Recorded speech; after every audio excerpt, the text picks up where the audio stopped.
এই যে যেমন একটা ছাতা না, আমরা বেসিক্যালি কাজ করি হলো ডিসেবল বা প্রতিবন্ধী বাচ্চা, প্রতিবন্ধীদের। এই অটিজম হলো এই যে যেরকম শাখা দেখছেন না, প্রতিটা ছাতার একটা শাখা থাকে না, এই প্রতিবন্ধীর একটা শাখা হলো এই অটিজম। প্রতিবন্ধীর একটা শাখা হলো অটিজম। মানে এইরকম আরো ভাগ আছে, এই অটিজমের আবার ভাগ আছে। অটিজম মূলত মানে প্রতিবন্ধী মূলত 12 প্রকার। প্রতিবন্ধী মূলত 12 প্রকার। শারীরিক প্রতিবন্ধী, মানসিক প্রতিবন্ধী, বুদ্ধি প্রতিবন্ধী, শারীরিক ও মানসিক প্রতিবন্ধী, দৃষ্টি প্রতিবন্ধী, প্রতিবন্ধী যাকে স্পর্শে লাগে।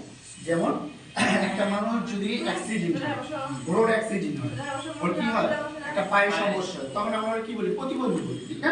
তার আগে আমরা এখানে যে কাজগুলো করতেছি এখন পর্যন্ত, যেমন কোন বাচ্চাকে কিভাবে ধরতে হবে, কোন বাচ্চাকে কিভাবে ম্যানেজ করতে হবে, কার সাথে কিরকম টর্নে ব্যবহার করতে হবে, কোন বাচ্চার সাথে কিরকম কথা বললে কাজ হবে, সেগুলো আমরা এখন পর্যন্ত জানি না।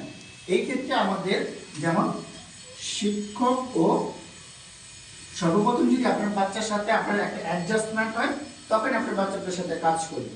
বিষয়টা এরকম না, শিক্ষক ও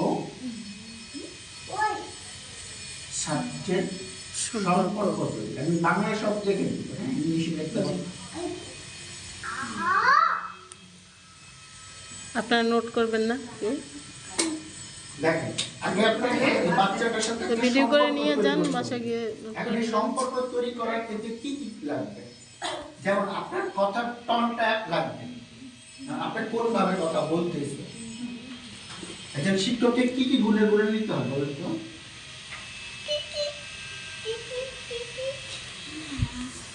আন্তরিকতা,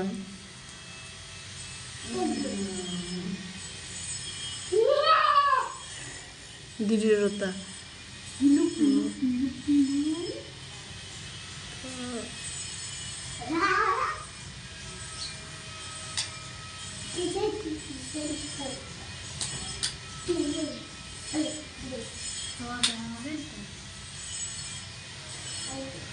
দেখেন, প্রথমত বাচ্চাকে সাথে একটা কাজ করার